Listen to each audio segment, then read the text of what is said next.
Shall I start, madam? Yes, sir. Please, sir. Please. Yeah. Good afternoon, my dear students. Today we will go a little ahead into the computer technology, communication technology. We are covering 4 topics today. One is machine learning, and a part of machine learning is a deep learning, is another subtopic. Quantum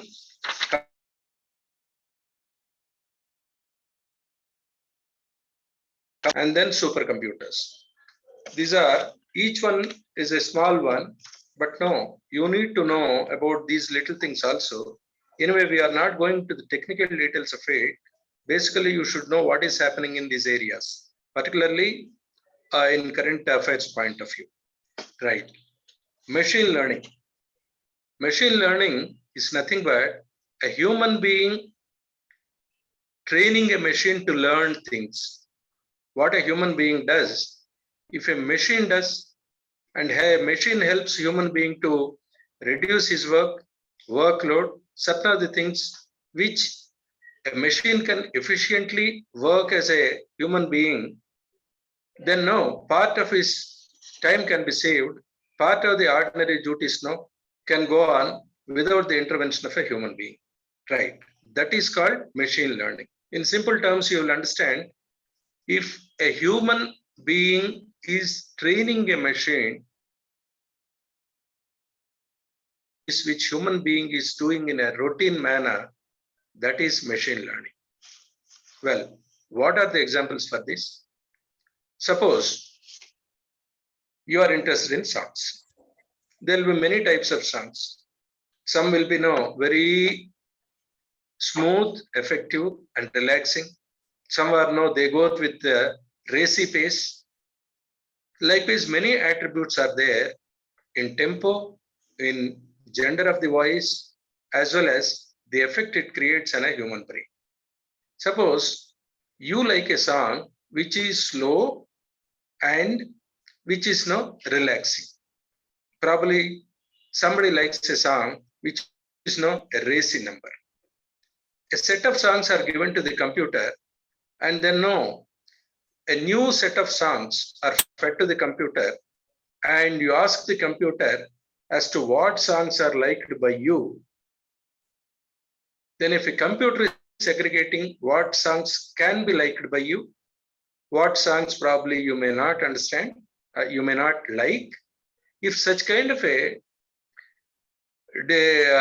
separation or that kind of a decision a machine is taking for you and helping you, then that means a machine has learned to think about you, provided the machine is given certain other parameters, thereby it can comprehend the whole picture, comes out with an output. Though there will be a set of songs you play, certainly an easy going, very relaxing song you like, and as I said, a racy number you don't like. Picture is very clear. What about the song which comes in between this genre? Whether you give such kind of an information to the computer, can it pick up, can it say which songs in the intermediate genre are liked by you? This is an example for machine learning. It gives out to the data it is generating. It says probably it is falling in between the area. More number of parameters will be applied to the data, and it analyzes the parameters which are positive to take a decision. It applies and comes out with an output. That is a machine helps. Similar kind of I told you, a classified interest. If your interests are classified, you give information to the computer, it acts. Middle level interests, based on majority of the factors, it itself can come with an output. That is the use of machine learning. That means more data is required to understand the to come to give an output by the machine, more number of variable factors are fed to the computer, it comes out with more accurate predictions. Here, artificial intelligence also helps. That way, machine learning is is a part. That means no, when artificial intelligence is added to the machine, then machine learns by its own, comes out with the output. If data is required, then the accuracy of prediction happens. Understood? Up to this, if anybody has got any doubt, please you type your doubt so that I can see and respond. If there is no doubt, I am moving ahead. The machine learning is of three types. One is supervised learning. Second is unsupervised machine learning. Third is reinforced learning.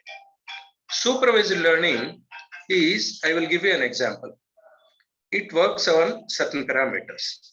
That means you give some information to the computer in advance. Based on the information which you have given, the computer works. I will give you an example here.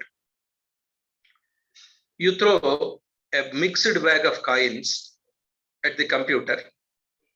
Let us say a rupee. Rupee is a feature. It weighs about 3 grams.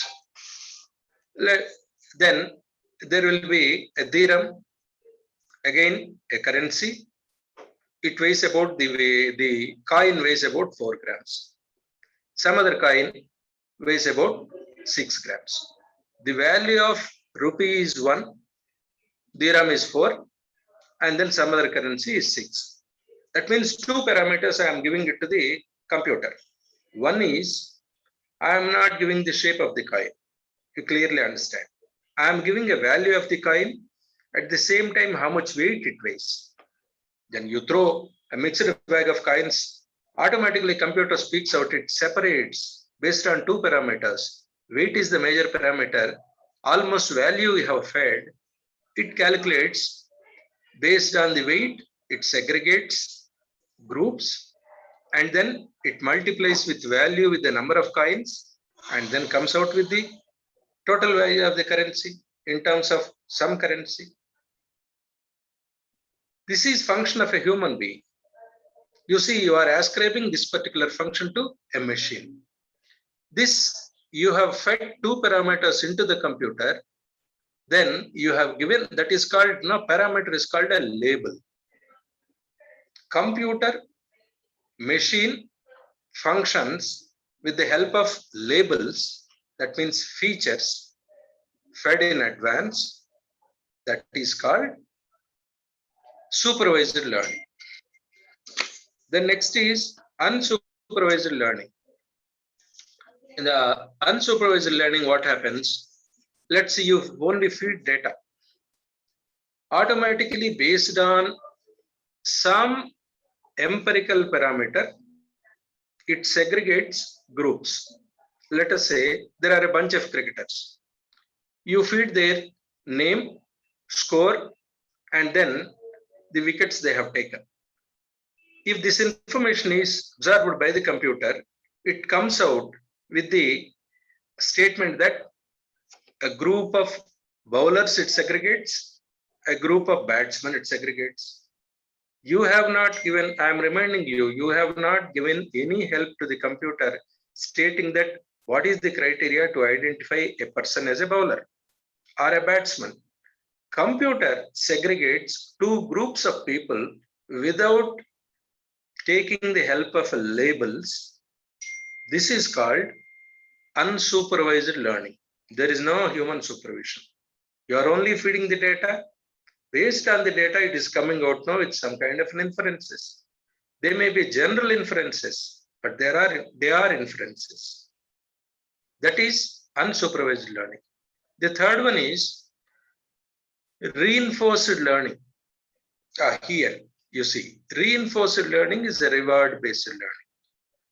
In the sense, you want computer to identify the photo of a dog.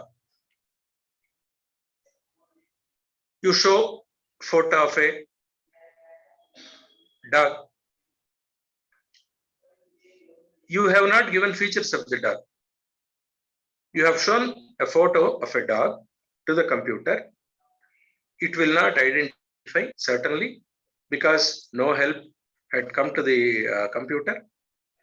It says it is a cat, some other thing. You say, again, you send information to the computer saying that no, you are wrong. Then you will show another picture. Again, it says some other thing. You help the computer saying that it's not the correct picture. Likewise, ultimately, you are all eliminating what is not a dog. That means when all these pictures are ultimately it identifies a dog, you say yes.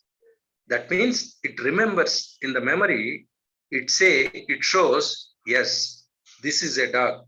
This is not a dog. This is not a dog. Likewise, it identifies by elimination what is not a dog. This is reinforced learning because every time you are strengthening the knowledge of the computer saying that yes or no. This is called reinforced learning. In these three ways, a machine can be given learning and a machine can become a learned like human being. This is all about a simple thing you need to learn about machine learning. But what are the applications? Why we need to develop this technology? In the healthcare, you see, when diagnostics happen, diagnostics gives doctor a view as to what could be the disease and then know what needs to be done. This is the data which the computer is throwing at a doctor to come to a particular diagnosis. All diagnostics come under machine learning system. Then the social media, lot of data is available in the social media. Sentiment analysis is one area where psychologists, it helps a psychologist as a sociologist. Sentiment analysis happens through machine learning in social media data. The third one is a friend did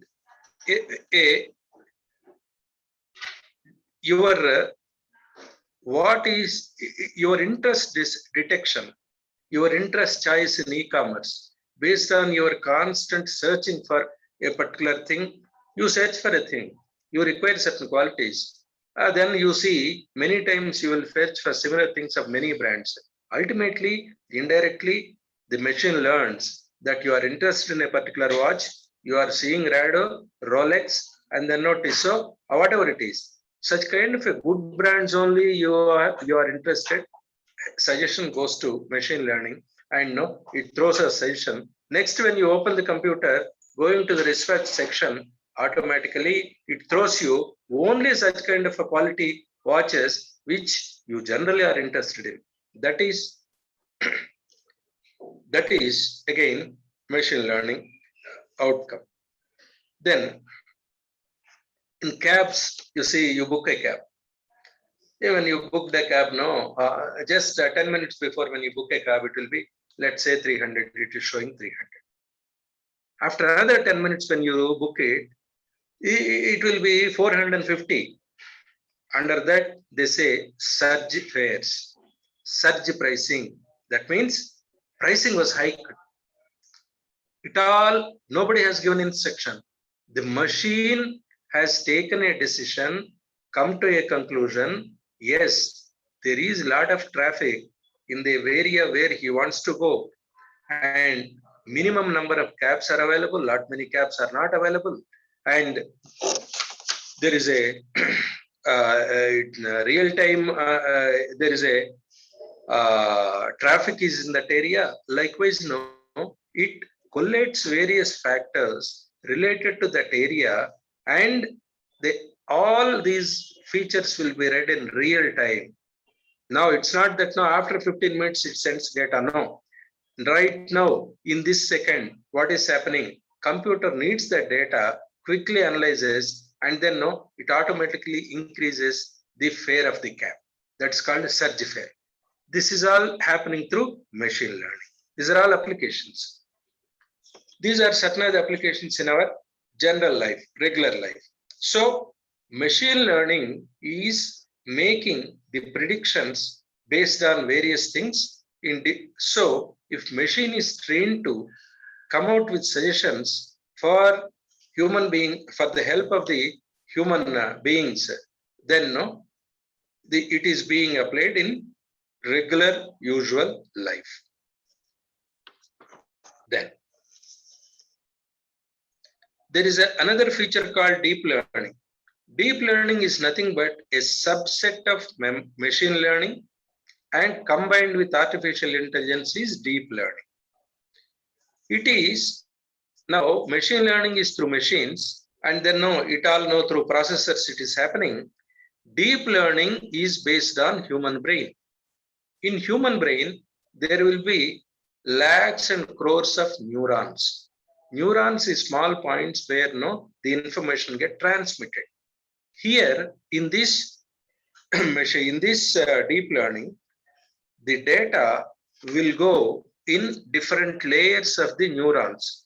These are all neurons are in the place of computer chips. Instead of points, no, those are all designed with a points called neurons.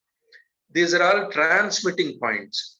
The data, when you are feeding the data, there will be layers of neurons. Ultimately, the last layer gives out the output. The first layer of neurons, information receiver. The information in machine learning, it generally through a coding or a suggestion information goes. Here, lakhs of neurons